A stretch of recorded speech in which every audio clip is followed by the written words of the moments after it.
Hey guys, welcome back. It is winter here in Vegas finally, and we got record rain. 0.65 inches broke the previous record of 0.52 inches since 1964. That is crazy. So I was looking at the 48 volt system, and this has been in production for about a year and a half, I think. And check it out, 7.2 megawatt hours. 7.2 megawatt hours from a small system. I don't got a lot of panels out there, but that's pretty crazy. Today we're going to work on this 12 volt system. This has a 1500 watt inverter, and I want to upgrade it to a 2000 watt inverter. But the problem is these battery cables are too small. So I want to make a dedicated video about crimping battery cables. Let's get started. But before we get to that, I picked up this N-Phase IQ8 microinverter. So this has one PV input right here, and it has an AC output here. But this outputs 240 volt single phase. And I'm not sure if that's standard or not. I thought it would be 120 volt, but I guess that makes sense. 240 volt. It's going to be on one L1, L2. But because I never even thought about these systems, I don't have a grid tie system. But if there's anything you guys can think I can do with this for testing, let me know. So here are our TEMCo hydraulic crimpers we'll be using, and all the dies. I also have this guy. This is a hammer kinetic crimper, so you just smack it with a hammer, and I'll do a video on this in the future.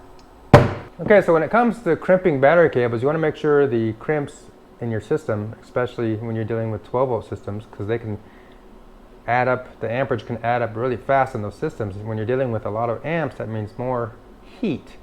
So you want to make sure your connections are solid, especially if you're going to have these connections or the system running in a mobile application.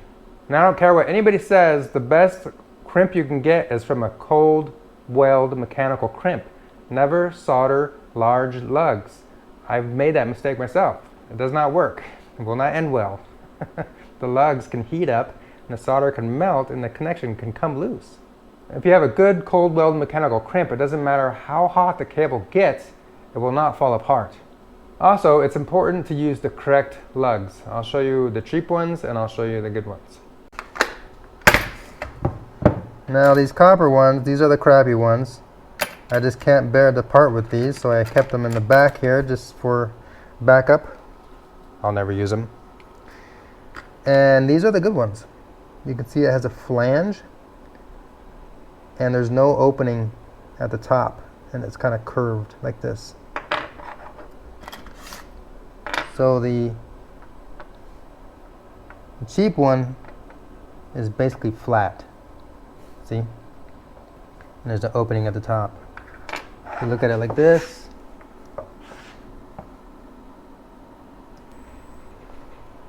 now I still will use these type of lugs on small applications.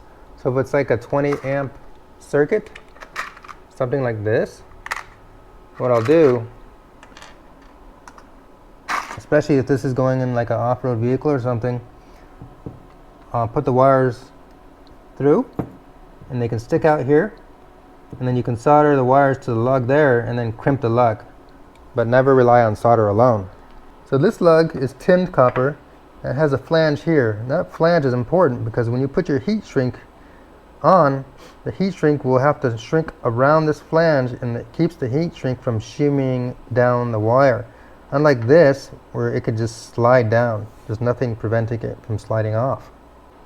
This flange also helps to keep it held in the crimper when you're making your crimp.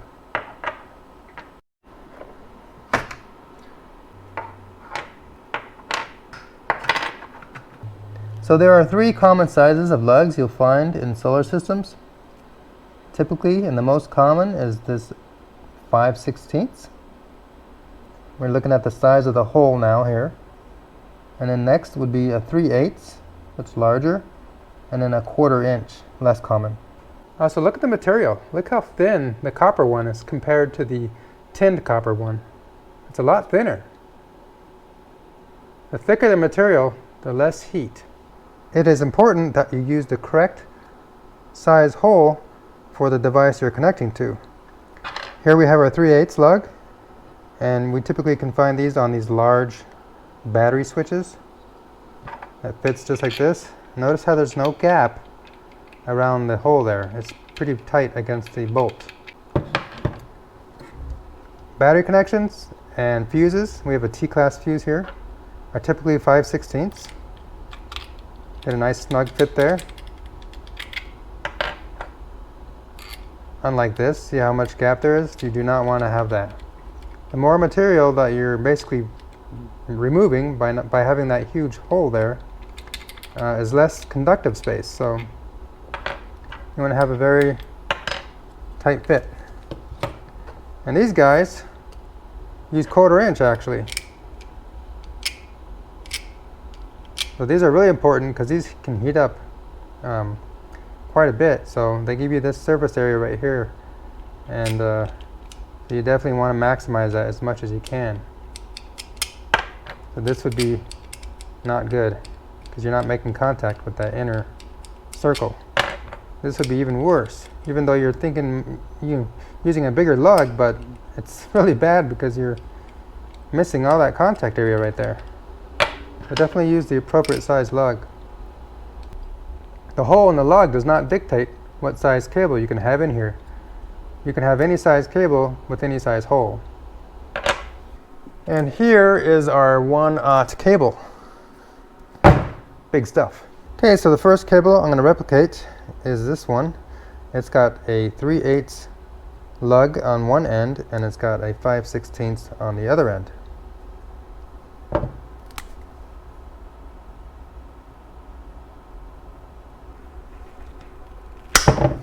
Okay, we got our lugs, we got our heat shrink, and we got our 2 die sets. I'll explain why we're using 2 a little bit later. So first we need to cut back some of the insulation. So you just measure your lug. It's going to go all the way to there, right to where the curve starts to curve. And so we want to cut about that much off.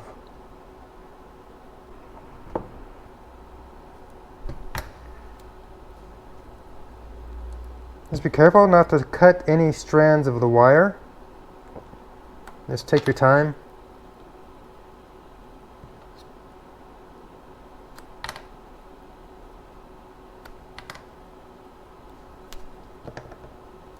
Beautiful. Big, beautiful strands. Very big and beautiful. At this point, you can do a test fit just to make sure your strands go into the lug nicely.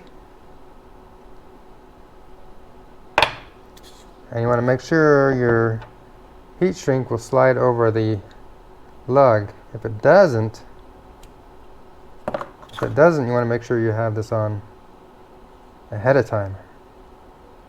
Because if you forget,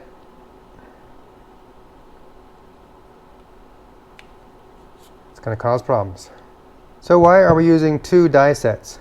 Well, these lugs are quite large, so if I went straight to the 1/0, which are smaller than the 1/0 plus, which are slightly larger, you would end up with some burrs on the sides, and you do not want that because it can cut into the insulation. So we're going to do a double crimp. We're going to start with the 1/0 plus, crimp it down, and then we're going to follow it up with the 1/0. So I'm using these TEMCo hydraulic crimpers. They can exert up to 5,000 pounds of force. So we're going to put our 1/0 in the top there. Sorry, 1/0 plus, 1/0 plus, and 1/0 plus at the bottom. Then you want to position the lug so that it won't fall through. So we're going to close this just enough to hold the lug in place.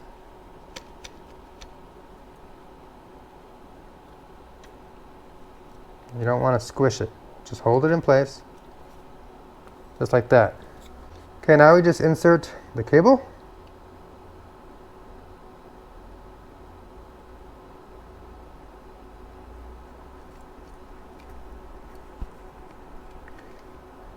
And then what we're going to do is you want to exert force. You want to be forcing the cable into the lug while you're crimping it down. That way you're making sure it's all the way back.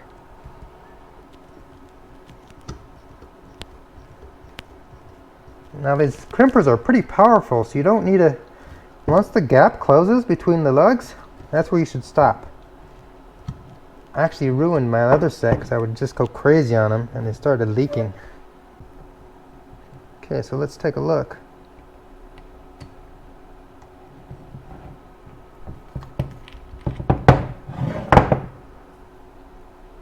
And we can see our initial crimp is pretty good.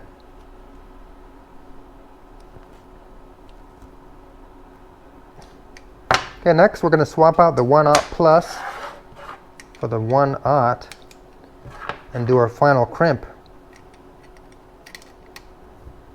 Just make sure you line it up so the pattern, the die pattern, matches the pattern from the existing crimp, so that it compresses in the same way. You don't want to uncompress it in a different direction. Then you'll lose your crimp. So as you close it, you'll kind of feel it lock in. You won't be able to rotate it. That's how you know you're in the correct path. And close the gap on the dies.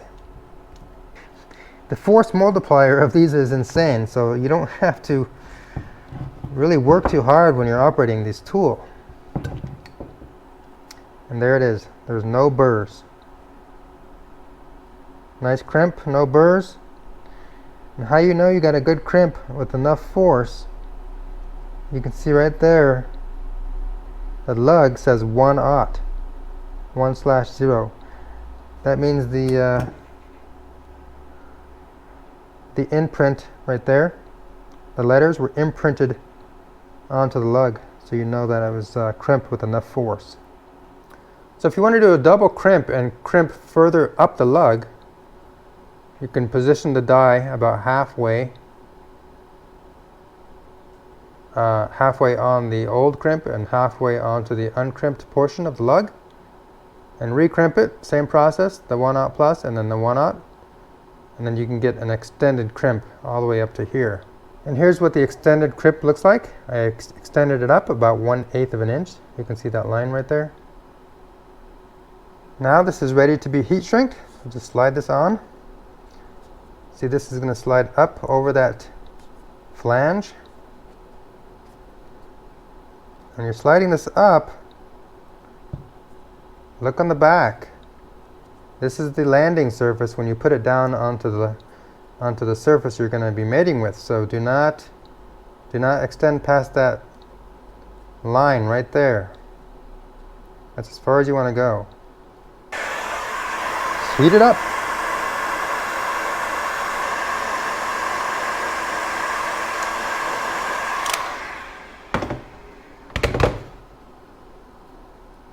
See that glue?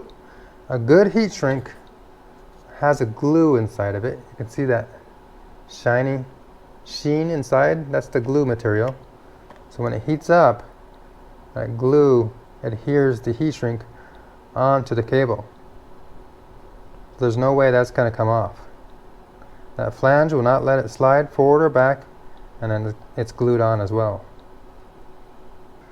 So the thing about these lugs is when you crimp, if this is your choke point right here, what happens when you crimp the wire, watch how it flares out. See how the strands flare out? So this will be the choke point. These will be compressed right here in the middle, and these strands will flare out. They'll flare out inside this area in the lug. And besides the crimp is what mainly keeps it, from pulling out. But those wires flare out inside of here and they expand, and they essentially cannot, it's like a cork in a bottle, right? It kind of cannot pull out because these are expanded and this is compressed. Okay, cork in a bottle, not the best analogy, but I think you get my point. Now it's important if you're making short cables, if you have a reverse connection. So in this case, I have the lug on this side and the switch on this side. and the switch is reversed. So it's like this. So I have to make sure that the lugs are lined up in the same plane, but reversed on the cable. Likewise, if you're just doing a normal straight through cable, just make sure your lugs are always on the same plane so you're not having to twist your cable. These large cables are very hard to twist. See, this is the old cable. You can see how it's twisted because I forgot to check the orientation of the components I was connecting. So I had to twist the cable in order for it to connect. One this way and one this way. Okay, so this is what our completed battery cables look like. This is a straight through. They're flat on both ends. This is our reversed lug. Face up and face down. We got our little shorty here. Perfect. Well, that's all I got for this video, and if you guys don't agree with something, please let me know in the comments. If you can't wait for the next video, check this one out right here, and thanks so much for watching.